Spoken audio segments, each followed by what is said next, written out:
In the comments section on the video asking for examples of regressive leftism, I had several people claim that Obama and other world leaders praising Islam was regressive. They said most Muslims are assholes, the religion is horrible, and the world leaders shouldn't be condoning or encouraging it. One said that Hillary's saying that banning peaceful Muslims will increase terrorism because they'll get their feelings hurt, and then these peaceful Muslims will join terror groups and attack us. What wussies. I was shocked and confused as hell as to why they thought that was a good idea. I've been trying over and over again for the past 3 to 5 years with zero ability to get through to people on here, and then I realized how old I actually am. Most never lived during the Cold War and had to see diplomacy close up. Most don't seem to understand the impact of diplomacy or soft power or basic international relations psychology. We've been speaking in 2 different languages and frames of reference. Soft power is a term used as an alternative to hard power. It is the ability to attract and co-opt, as opposed to trying to use fear, violence, and intimidation to get people to see things your way. It utilizes psychology and sales tactics, as well as education, integration, feeling safe and welcome to let them explore our ideas. We relied on this for most of the Cold War with members of the Third World that could have aligned with the Soviets. I know many of you probably think we fought the Ruskies with dinosaurs, but in an attempt to stave off nuclear war, we had to use our brains, psychology, and goodwill to counter Soviet influence and get them on our side, as opposed to brute force like when we fought the Nazis. We also had proxy wars and coups, but that's another story. We used soft power and diplomacy to basically sell a positive message of America, freedom, and democracy to the rest of the world. We let people come in and immigrate, and we firmly didn't torture like the Ruskies, though the CIA may have and did a much better job at covering it up. We sent a message to the world of welcome to all incoming people. Until 9/11, most people knew very little about Muslims because they were so under the radar and just part of the US fabric. Muslims would come over to the US or Western Europe, get educated with new ideas and ways of thinking, and the ideas of secularism got spread around. There was also the Russian secular influence as well, so the 2 most powerful nations using the same influence on that message kept Islam well regulated and out of the government, except for the times we fucked up, like creating the Taliban and giving power to the Ayatollah after installing the Shah. Egypt, Indonesia, and many other Muslim nations, especially ones not of the Caliphate region, were very secular. They learned from us and they traded with us. They had their religion, but it was very benign. Then the oil crisis happened, and that started a chain reaction to what we have today. During the Nixon administration, OPEC, for the first time ever, decided not to trade with the US because of their opposition to Israel, and our support of them in the Yom Kippur War. Thanks to the anti-Semitism spread around in the early 1900s by the likes of Henry Ford, and of course the National Socialists, the Arabs distrusted Jews and invaded Israel. Israel struck back, and they did it very well, surprising everyone. The result caused a rapid cost in price and shortage of oil, which the government tried to fix through rationing and price control, but did it so badly so American gas stations had gas lines going round the block. This was the first time since World War II that Americans suddenly were affected by prices set on the global market, and they were slow to figure out how to fix it. Israel pulled out of the Suez and the embargo ended. In 1967, under the Carter administration, the 6 Days War happened, and OPEC hit us with another oil embargo, and we had gas lines again. Then Iran overthrew the Shah, and all that hatred for the US for helping install the Shah came to the forefront. Carter sent in a rescue mission of our embassy hostages that sadly went south.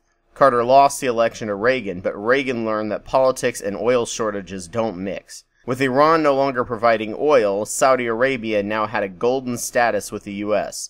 The golden status allowed them for better peace negotiations with Israel that prevented another oil embargo, but it also gave the Saudis serious breathing room and privilege with the US only Israel had, in spite of their barbaristic human rights problems and heavy conservative literalist interpretations of the Quran that much of the rest of the Muslim world did not share. During the next few decades with the Saudis, both untouchable and swimming in cash from the oil business, they also began spreading their soft power around the world. They spent billions on madrasas and free religious schooling for initially Sufi-influenced areas, and their Wahhabist views laid Islamist seed in the younger generation. President Obama was raised in a pretty secular Indonesia, the most populous Muslim nation, in the 70s, and now Indonesia has a third of the population that believes that atheists, apostates, and gays should be killed. When Obama praises Islam, it's because he had a great experience with a Muslim-heavy secular country thanks to the U.S. soft power. In exchange for all access to their oil, the U.S. also got to build bases. The Saudi former anti-Soviet fighter in Afghanistan, Osama bin Laden, became outraged at this affront to their sacred land, especially after Saudis relied on the U.S. in the first Gulf War. The Berlin Wall fell, then the Soviet Union. The U.S. became the only superpower, though the Saudis were spreading their own version of soft power at the same time. The more the U.S. got involved with Saudi Arabia, the more insulted bin Laden and a small band of Al-Qaeda became. However, if you asked most of the Islamic world at the time of their opinion on America, it was mostly positive, a place they all wished they could go live in, and people who came back felt welcomed and spread their ideas of secularism, science, and freedom. 9/11 happened. America the Unstoppable was shaken to its core. Since Vietnam, America had been really anti-war, and had the first Gulf War been any longer, the backlash would have been very negative. However, the first Gulf War gave us an up-close view of how powerful the U.S. was militarily, and set the stage for a very positive view of the idea of war. It made us hungry to fix the world with firepower, instead of the complex, nuanced, slow-moving soft power. Also, without the threat of nuclear annihilation, soft power became viewed more and more as wimpy as opposed to our greatest strength in the world, which is why now that we're having problems with Russia, Obama is viewed as weak for not going in and doing something militarily, even though it could cause a nuclear war again. We invaded Iraq and Afghanistan, throwing all concepts of nuance and soft power out the window. We were angry and we wanted to get those bastards and punish them. The Bush administration did a great job making us feel scared of being attacked at any time, to the point that torture was used, and then it was leaked and then backed as being a way to keep us safe. People who left Gitmo said that when they were first captured, that they were nervous, but not too horribly worried. They would assure their fellow captives that this was America we're talking about, the great benevolent nation with principles. They'll figure out that we're innocent and let us go. Instead, they soon faced a nightmare of torture, disregard for human rights, and the Geneva Convention. Top it all off, in the book We Meant Well by Peter Van Buren, it's discussed that Bush administration would appoint people to run the Iraq rebuilding effort based purely on political and religious lines, if they were evangelical Christian. If the person showed any skepticism about the way things are going or had misgivings, they were replaced by someone with even less experience but a more strong, naive faith in God in the Bush administration. We bombed indiscriminately, we botched negotiations, disbanded the Iraqi army, which was half the jobs in the country, and began messing around in other Islamic nations. By the way, the majority of the top-level Iraqi army now runs ISIS. By the end of the Bush administration, every single bit of soft power we had worked so carefully to build and cultivate prior to World War II, when we wouldn't even torture Nazis, was gone. Then we couldn't figure out why radical Islam took off at a staggering level. The Muslim view of America went from good, wonderful, and benevolent to horrible monsters in less than a decade. President Obama came in and had mixed results trying to cultivate soft power while trying to back off the hard power, but once damaged, soft power is incredibly hard to rebuild, especially with a Congress that still wanted to run on hard power only, called him weak, gutless, and apologizing for the 100% perfect America, and gave their own statements to foreign leaders, something that was unprecedented prior to Obama. Obama grew up and remembers the Islamic world, and the Cold War, and Vietnam, especially the non-caliphate areas prior to America destroying decades of soft power. Trying to figure out how to rebuild it at this point is tough. It's why he can stand up there and refer straight-faced praising Islam as a religion of peace and a beautiful culture, counterintuitively to what we have been fed about hard power being the only way, and directness, and violence is the only thing these inhuman monsters know. Obama wants Muslims to come to the U.S. and taste the freedoms and bounties of liberty and its ideas. Feeling comfortable and welcome makes one so much more likely to toy with new ideas as opposed to feeling scared and hated. That just makes you more defensive and likely to cling to your current ideas. This is just basic psychology and communication. Come to our side, we have cookies work so much better than think the way we want or we will fucking kill you, which is why the internet has been so good at radicalizing young Muslims who feel like they're constantly watched and hated by their fellow countrymen, especially second-generation immigrants. Is the reason why we're opening up relations with Iran, as their current young generation loves the West and they outnumber their conservative parents 3-1, and doing so sends a message to Saudi Arabia that they no longer get free rein to spread their soft power of radical Islam and hate to the rest of the Muslim world that pits the younger generation against the older generation in Islam. It is a reason why I, as an atheist, detest Islam and any other religion that teaches faith without evidence.